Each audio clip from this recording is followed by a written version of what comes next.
Les patates chaudes sont à l'antenne. Pour la biodiversité et le climat, il n'est plus temps de se passer la patate chaude. L'association Agir pour tous et ses adhérents les patates chaudes Informe et forme pour agir plus efficacement. organisent des actions collectives. Détecte et soutiennent les bonnes pratiques et innovations à impact positif. Bonjour Quentin, de quoi nous parles-tu aujourd'hui ? Bonjour Pierre-Emmanuel, je vais parler des inondations historiques que le Pas-de-Calais a subies au cours de la première moitié du mois de novembre. Tu as bien dit historique ? Oui, tout à fait. Les principaux cours d'eau du département que sont la Liane, la Canche, l'Aa, ont connu des hauteurs d'eau qui ont dépassé les valeurs des crues les plus importantes. Prenons la Liane dans la commune d'Isques, près de Boulogne-sur-Mer. La valeur de crue la plus élevée, avant cet épisode, a été dépassée 4 fois en l'espace de 12 jours, du 3 au 15 novembre, tout simplement historique. Cette situation résulte de précipitations très abondantes. Peux-tu nous parler des valeurs ? Oui, et accroche-toi bien Pierre-Emmanuel, c'est du très lourd. Cette séquence pluvieuse hors norme a débuté autour du 18 octobre, pour se terminer autour du 15 novembre, soit près d'un mois. Entre le 18 octobre et le 11 novembre, le réseau de pluviomètres a mesuré 280 mm à l'échelle du département pour des moyennes mensuelles autour de 90 à 100 mm. Rappelons que 280 mm correspond à 280 litres par mètre carré. Et nous raisonnons ici à l'échelle d'un département. Plus localement, sur la même période, on a mesuré 376 mm au Touquet, 378 mm à Boulogne-sur-Mer et même 459 mm à Béguin. On ne peut pas exclure des valeurs très localisées au-dessus de 500 mm d'eau. A-t-on une idée de la période de retour ? Et oui, elle a été communiquée par Météo France sur son site internet. Sur une période de 15 jours, du 27 octobre au 10 novembre, les stations de Béguin, Boulogne-sur-Mer et du Touquet ont enregistré des cumuls de pluie qui ont chaque année une chance sur 1000 de se produire. Oui, une chance sur 1000. On parle alors d'une durée de retour millénale pour cet épisode. Impressionnant. Mais comment expliquer de telles quantités de précipitations en si peu de temps ? Eh bien, on peut évidemment l'expliquer par une dynamique atmosphérique favorable aux fortes précipitations.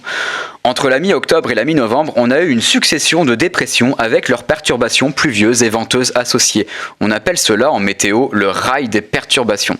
Ce rail des perturbations suit une variabilité interannuelle. Il circule plus ou moins au nord ou au sud selon les années. Ces dernières années, il circulait plus au nord. Ainsi, la France était moins concernée par des séquences pluvieuses intenses. Il suit également une variabilité intrasaisonnière. La trajectoire moyenne de ces dépressions évolue à l'intérieur même d'une saison. Enfin, on peut évoquer le réchauffement des eaux de la Manche et de la mer du Nord. Le réchauffement climatique joue un rôle structurel. Avec une mer plus chaude, les flux de chaleur et d'humidité entre l'eau et l'atmosphère augmentent. Par ailleurs, un air devenu plus chaud peut contenir davantage d'humidité, 7% en plus par degré de réchauffement. Il est possible que ce facteur ait joué un rôle pour cet épisode, mais il faudra le confirmer par une étude d'attribution, affaire à suivre donc. Et si on passait à l'action, comment agir dans mon quotidien ? Pierre-Emmanuel, tu vas nous parler de mobilité longue distance aujourd'hui. Oui, la précédente chronique, on a parlé de courte distance. Cette fois-ci, nous allons parler de longue distance. La mobilité longue distance représente 8500 km par an pour chaque Français, pour un peu plus de 6 voyages par an.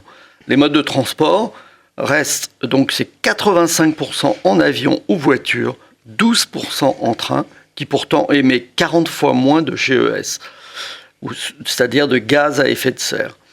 Raison principale de déplacement, 32% visite de proches, 27% vacances, 20% travail et 21% autres déplacements. Ces déplacements représentent au total 9% des gaz à effet de serre. Ok, mais que faire à mon niveau ? Alors, plusieurs pistes. Déjà, réduire les déplacements court séjour en avion et ne conserver que les déplacements long courrier sur durée plus longue. Utiliser en priorité le train pour les déplacements longs en métropole et Europe. Remplacer son véhicule thermique par une voiture électrique. Ce sera d'ailleurs une obligation pour les ventes à partir de 2035. Privilégier le covoiturage longue distance. Et puis privilégier le télétravail professionnel qui évite déplacements, réunions intempestives. Ok, et est-ce que je peux retrouver tous ces conseils sur le site internet d'Agir pour tous ? Oui, sur le site agirpourtous.org, dans la rubrique Agir, puis au quotidien, avec de nombreux liens qui te permettront d'en savoir plus. Quentin, peux-tu nous rappeler les prochaines actions de collectif d'Agir pour tous ? Oui, tout à fait. Plusieurs rendez-vous pour lancer l'année 2024. Le jeudi 11 janvier, nous serons au cinéma Le Scénario pour la projection du film Terre à Terre, suivi d'un débat exceptionnel sur l'agro-industrie en Bretagne, en compagnie de Nicolas Legendre, prix Albert Londres pour son livre Silence dans les champs. Il sera accompagné d'ailleurs de Amande Gatt, de la ferme Les Trognes de Trébeuf, qui nous présentera sa démarche d'acquisition foncière coopérative lisière. Et quoi d'autre au programme ? Eh bien, une plantation d'arbres sur un terrain privé de la commune de Banne-Bretagne avec l'équipe Agir pour tous et le soutien du groupe de lycéens du projet Créer, de retour de son voyage en immersion au Costa Rica. Une intervention auprès de plusieurs classes sur les enjeux biodiversité et climat dans le centre de formation L'Odima de Bru en février et non en janvier comme ça a été dit à la chronique précédente. Et bien sûr, la poursuite de notre aventure dans le cadre du budget participatif de Banne-Bretagne avec la campagne de soutien aux deux sont portés par des adhérents ou bénévoles d'Agir pour tous. Le jardin forêt comestible pour tous ainsi que l'espace de compostage partagé. Les projets ont jusqu'à fin janvier pour se faire connaître auprès des habitants de Bain-de-Bretagne. Une présentation au public sera organisée le vendredi 2 février. Le vote se déroulera du 1er février au 1er avril. Les résultats seront connus le 4 avril. Donc la compétition commence. Et oui. Peux-tu nous en dire un peu plus sur le fonds européen Leader que tu as évoqué dans notre dernière chronique ? Alors, l'association Agir pour tous fait partie du comité de programmation qui sélectionne les projets sur les territoires des Vallons de Vilaine, sollicitant un soutien du fonds Leader pour la période 2023 à 2027. Le groupe d'action locale, ou GAL, comprend un collège public composé d'élus de communes et un collège privé composé d'associations, entreprises et citoyens, pour la plupart membres du conseil de développement. Le programme européen Leader est destiné à favoriser le développement des territoires. Leader, de quoi s'agit-il ? Alors Leader, déjà, ça signifie liaison entre actions de développement de l'économie rurale. Ce programme, créé en 1991 par les instances européennes, comme une initiative expérimentale, est depuis 2007 intégré à la politique agricole commune. Il permet de faire émerger et de soutenir financièrement des projets de développement locaux grâce à des crédits de l'Union européenne, le Fonds européen agricole pour le développement rural, qu'on appelle le FEADER. Et ces fonds sont accordés à un territoire via une enveloppe pluriannuelle, donc 2023 à 2027. Ok. Et quels sont les axes prioritaires pour cette nouvelle période ?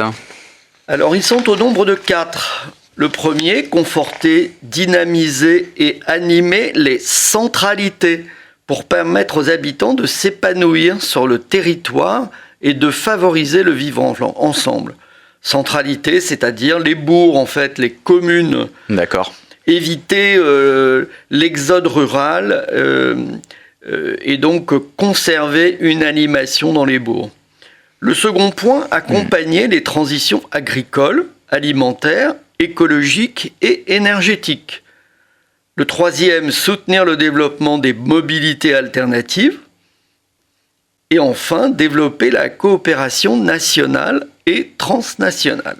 Super, un vaste programme donc. Est-ce que tu as un contact à nous donner pour poser des questions et solliciter un financement Leader ? Oui, tu trouveras infos et contacts sur le site internet www.paysdesvallonsdevilaine.fr. Rubrique Nos missions, puis programme européen Leader.